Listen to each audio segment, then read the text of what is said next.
નમસ્કાર વિદ્યાર્થી મિત્રો, તો આજે આપણે ધોરણ 5 સ્વાધ્યાય પોથીમાં ભાગ 2 એમાં ગુજરાતીનો પાઠ 2 2 વરસાદ અને 5 પીપર તેનું સંપૂર્ણ સોલ્યુશન જોવાના છીએ।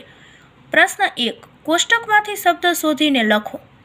તો પહેલું આપણને આપેલું છે વિચિત્ર, બીજું રાષ્ટ્ર, ત્રીજું સ્વભાવ, ચોથું લુચ્ચો, પાંચમું નિરાત, છઠ્ઠું વરસાદ, સાતમું પુરસ્કાર, આઠમું સામૈયું, નવમું રમત, 10મું બતક, 11મું નિશાળ, 12મું અંબર, 13મું અષાઢ અને 14મું કવિ। પ્રશ્ન 2, આપેલા વાક્યો કાવ્યની કઈ પંક્તિના ભાવ દર્શાવે છે તે પંક્તિ લખો। પેલું, અષાઢ માસમાં આકાશમાં વાદળા ગાજે છે, તો એમાં આવશે અષાઢી સાંજના અંબર ગાજે। બીજું, માટીની ગંધ મીઠી લાગે છે, તો માટીની ગંધ મીઠી માર્ગ બતાવશે।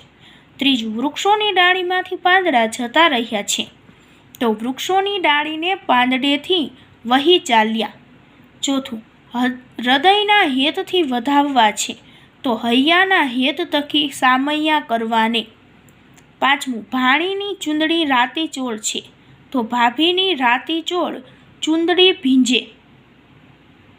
પ્રશ્ન 3, ઉદાહરણ પ્રમાણે આપેલા શબ્દ પરથી વાક્ય બનાવો। ઉદાહરણ આપેલું છે છોકરો, તો રમતના મેદાનમાં રમતો હતો, છોકરી તો રમતના મેદાનમાં રમે છે। એવી રીતે આપણે પેલું છે કે રાજા, તો રાજા રાજ્ય પર રાજ કરતા હતા। બીજું છે રાણી, રાણી રાજ્ય પર રાજ કરે છે। ત્યાર પછી છે બીજું સિંહણ, તો સિંહણ શિકાર કરતી હતી અને સિંહ તો સિંહ શિકાર કરે છે। ત્રીજું મરઘી, મરઘી ચણ ચણતી હતી, મરઘો તો મરઘો ચણ ચણે છે। ચક્કો, ચક્કો ચોખાનો દાણો લાવ્યો હતો, ચક્કી, ચક્કી ચોખાનો દાણો લાવી છે। પાંચમું ગોવાલણ, ગોવાલણ ઢોર દોહતી હતી, ગોવાળ તો ગોવાળ ઢોર દોહે છે। પ્રશ્ન 4, શબ્દ અંતાક્ષરી મુજબ વિસ્તારી એ શબ્દનો અર્થ લખો।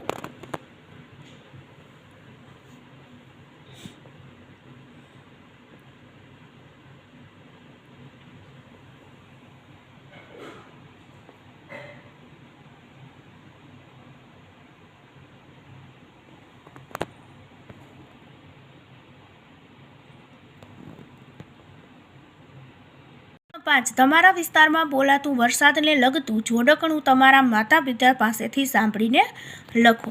તો આવરે વરસાદ, ઢેબરિયો પ્રસાદ, ઊની ઊની રોટલી ને કારેલાનું શાક। પ્રશ્ન નંબર 6, એક વાક્યમાં પ્રશ્નોના જવાબ લખો। પેલું, સામા પટેલની જગ્યાએ તમે હોય તો શું કરો? તો જો હું સામા પટેલની જગ્યાએ હોઉં તો હું પણ વૃક્ષોને કાપવા ન દઉં અને તેનું રક્ષણ કરું તથા વૃક્ષો વાવું। બીજું, સીમમાં વસતી એકમમાંથી ઉ સ્વરથી શરૂ થતા 3 શબ્દ શોધીને લખો। તો ઉમર, ઉમંગ, ઉજાસ, ઉત્સાહ, ઉર, ઉપવાસ, ઉજ્જડ વગેરે જેવા ઘણા શબ્દો છે। ત્રીજું, વૃક્ષો ન હોય તો શું થાય? તો વૃક્ષો ન હોય તો વરસાદ ઓછો પડે, પ્રદૂષણ વધે, વાતાવરણમાં ઓક્સિજનનું પ્રમાણ ઘટી જાય અને જીવસૃષ્ટિનું અસ્તિત્વ જોખમાય। ચોથું, લેખકે વૃક્ષને પ્રણામ કેવી રીતે કર્યા? લેખકે વૃક્ષના થડને બાથ ભરીને પ્રણામ કર્યા તથા એવા ભાવથી કર્યા કે તે પ્રણામ વૃક્ષ વાવનાર સુધી પહોંચે। પ્રશ્ન 7, પાઠના આધારે પ્રશ્નોના જવાબ લખો। પેલું, તમે સાંભળેલું વર્ષા ગીત લખો। તો આભમાં ઘનઘોર વાદળ છવાણા, મોરના ટહુકે ને વીજળી ચમકી, વરસે છે મેઘ મન મૂકી। બીજું, વરસાદ પછી વાતાવરણમાં શું ફેરફાર જોવા મળે છે?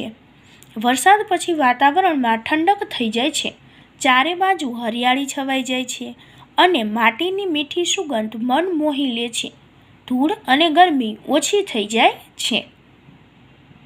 વરસાદ કેવી રીતે વરસે છે? વરસાદ વીજળીના ચમકારા અને ગાજવીજ સાથે વરસે છે। વરસાદ ઝરમર, ધોધમાર, સાંબેલા ધાર તો ક્યારેક હળવા ઝાપટા સ્વરૂપે વરસે છે। ચોથું, તમે વરસાદની રાહ જુઓ છો? કેમ? હા, હું વરસાદની રાહ જોઉં છું કારણ કે મને વરસાદમાં નાહવું તથા કાગળની હોડી બનાવીને રમવું ગમે છે।